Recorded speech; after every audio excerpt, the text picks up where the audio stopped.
It's time for Texas Rangers manager Bruce Bochy. Good afternoon, sir.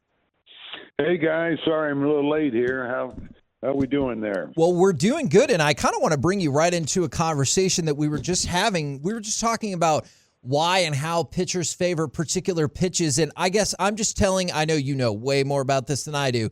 It seems odd to me that Jonathan Hernandez seems to favor his slider over a fastball that can hit 99 and has movement on it. What have you noticed about his pitch selections?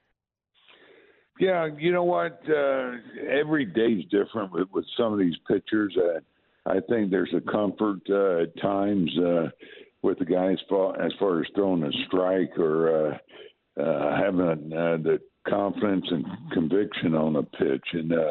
And you're right. You know, to your point, Johnny has a big fastball. He's got a great sinking fastball, very difficult fastball to hit. And, you know, there's times he probably gets a little slider happy because, you know, I've seen it many times where, you know, a pitcher will go to a pitch that he thinks he has a little better control of or that he may give up less damage. So, yeah, and, you know, Johnny has to, you know, learn to, I think, trust the fastball at times a little bit more. No question about that when you have one like that. And, you know, the slider's even better when you use the fastball more. And he's gotten hit with it a couple of times. But, you know, it's always going to be one of those cases when it doesn't go real well that, you know, you look at the pitch selection. But it's got to be the trust in a pitch, and so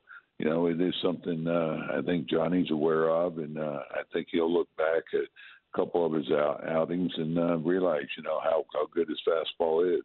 Well, speaking of sliders and pitching and everything, Jon Gray last night looked a little bit different. It looked like his slider had a little more velocity on it, and it just looked a little bit different. Was there something different that he was working on with it last night? Because it was working well for him. Yeah, he had a great slider. Now we're just talking about slider usage, and here's Johnny that just had a much better slider. I'm talking about Gray. It was tighter. It had a little more depth to it. Obviously, you look at the command of it. I mean, it was elite last night, and that's why he threw such a great game. And it's a big pitch for him, but he also has a big fastball. He's 95. He's at 96, and but when you can go out there and throw the slider the way he did, it's hard to make contact. And the one pitch that they did hit out, which just a fastball he went after him, which I'm fine. I think we're all fine with solo home run and regroup, but it was a big game for Jon Gray, I think, because he'd been struggling with the command more than anything. The slider, as you said, was not quite what I've seen. I saw him a lot in Colorado when I was with San Francisco, and I've seen that slider before. So it was good to see it last night. This doesn't just have to be about last night's game and Jon Gray. It could be a bigger philosophy. But since Gray's stuff was on, I know his pitch count was 89, but not like really, really high just quite yet. And with the struggles of the bullpen, do you ever think about giving a starting pitcher that extra inning or anything like that just to maybe kick back the bullpen a little bit more? Yeah, I mean, we had Nate. He's got a complete game. He went 8, but I'll be honest with John. It's coming back around the order one more time. The first hitter had a couple hits off him that he would have faced, and then of course France hit the home run off him. So, and the last thing is, when the guy throws such a good ball game, you want to keep him on a roll. You want to, at times pick a spot where you want him to maintain that confidence and not go out there and maybe something happened. And so we had a fresh pen. They all had a couple of days off as far as last night's situation. Now, if they were not fresh, didn't have a couple of days off, John probably goes back out there, to be honest. So, every start's a little bit different. There's variables involved with the bullpen, how much they've been throwing. I try not to get too much in maybe the struggles because you got to stay behind them. For example, Will Smith, it's easy. A guy has a tough outing and go, we need to change, and react, too much there. And, you got to stay behind these guys. And we're going to be better when the more we can use these guys in these high leverage situations. You saw Burke. That was big, I think, for him because he's always been kind of the fifth, sixth inning guy, maybe a couple innings. But, it's nice to have another guy that you're going to be comfortable in a high leverage situation. Boch, I know it's a new world. I really like the pitch clock, but I was wondering, as a former pitcher, I never had to worry about shaking 2 or 3 times to getting to the pitch I want. How many times can a pitcher feel like he can shake off until he feels like the time is running out and he just has to go with that pitch? How many times? Man, it depends how fast we're hitting those buttons, to be honest. But, I think there is going to be quite a few times if you're watching baseball where, you have to step off or call timeout. It beats, the penalty. Now, if you've used them both and you can't do it, then, you may have to eye wash them with a pitch that you don't have that conviction with. And what I mean, let's say, hey, the last one's a slider, you run out of time, just throw it out of the zone, especially if you're hitting the count or something. This is about adjusting. And I think maybe at some point you'll see baseball maybe tweaking it a little bit to give the pitcher maybe another step off or another timeout, so he can reset because you have 3 or 4 times in the course of a game that can be the turning point. For example, John had the bases loaded, he got the double play. That situation. That's when the pitcher, as you know, being a pitcher that you want to be able to have a little time to regroup and really focus on what you want to throw. Bruce Bochy joining us here on the K&C Masterpiece on 105.3 The Fan. How do you explain all the runs, Bruce? It seems like every series y'all put up a double-digit game, maybe a couple here and there, but we're scoring a lot of runs right now. Yeah. I think it's a team that is going to put runs on the board consistently. We said that this winter, but this many, I don't know. That's going to be hard to maintain, to be honest. But these guys have done a great job, I think, of really just maintaining their discipline up there. Now, last night we ran into a buzzsaw. This Gilbert, he had a really live fastball. He pitched up with it very well, had good off-speed pitches, and that's when you have your work cut out. But we're taking advantage of pitchers that they probably don't have their best command, and these guys are doing a great job of they don't get a pitch a hit, and they'll take their walk and they'll give it to the next guy. That's what's been impressive. We're not expanding, and that's how you get big runs by getting guys on base and then doing damage. And we're doing an unbelievable job of hitting with runners in scoring position. This might be it's one of the best runs I've seen in my career, to be honest. And it's an absolute blast for us as fans, too. And I'm probably going to steal a Kevin question here, but he pointed out this morning, when it's 0-2, this team is really, really good. 2 strikes, yeah. Yeah, and so whenever you're in that place, how do you know that guys aren't going to chase? How do you know that guys aren't going to be, caught off guard by that? And why are y'all so good at 0-2? Is it all about the approach? Yeah, well, I think it's about the approach.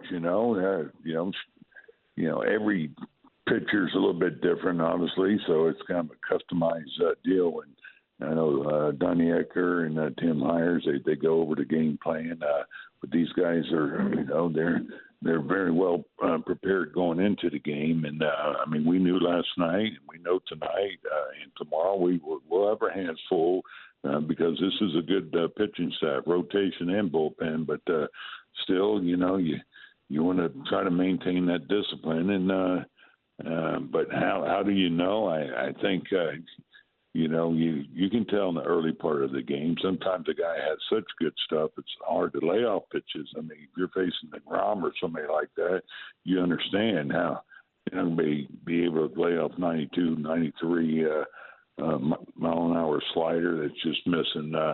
But with some of these pitchers, man, they have a good idea what's coming and how they're going to get attacked, and they're just doing a great job of maintaining that discipline. Now, how encouraging is it for you with Corey Seager still being out that Heim, Garcia, Simeon, Ezekiel Duran, they all have really impressive OPSs, while the person who looked like they were probably your best offensive player has been out? And what is the timeline now for Corey Seager? Now, first of all, you're right. I mean, to miss one of the best hitters in baseball and put up runs like this, that's what's been impressive. You have to look at, of course, what Zeke's been doing, Duran, and this Jankowski. I mean, he's another one that we hate to put on the IL, but he's been playing great. But all of them kind of just stepped it up. Marcus, he caught fire. Jonah, you look what he's doing. Josh Young, everybody. I don't want to leave somebody out. It's a good hitting ball club, and you're able to rest guys when you need to.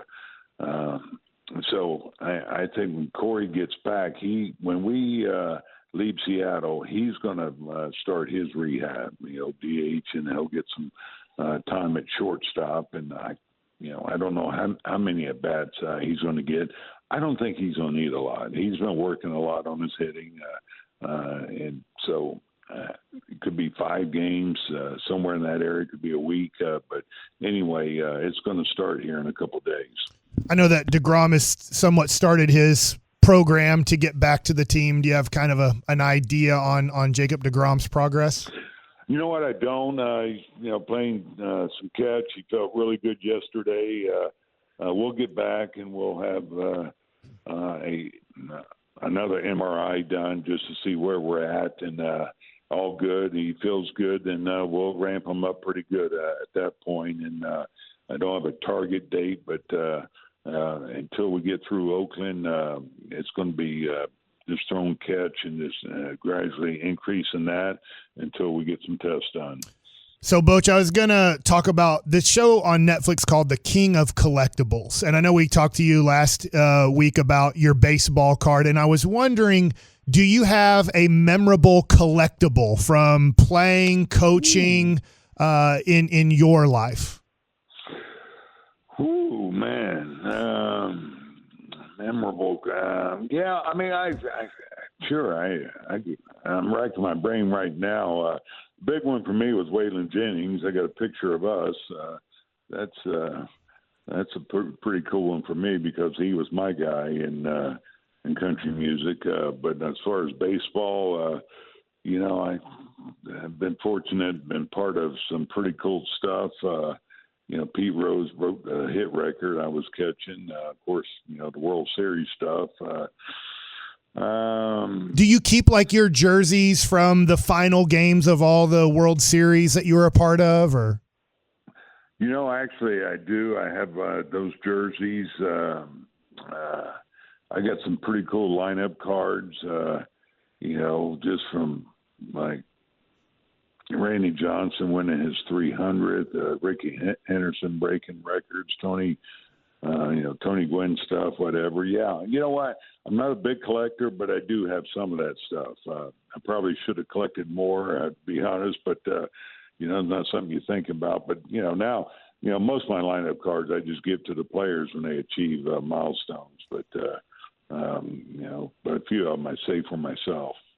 Now, since you brought up Waylon Jennings, I can't let this opportunity pass us by. Can you give us a little Ramblin' Man or anything like that?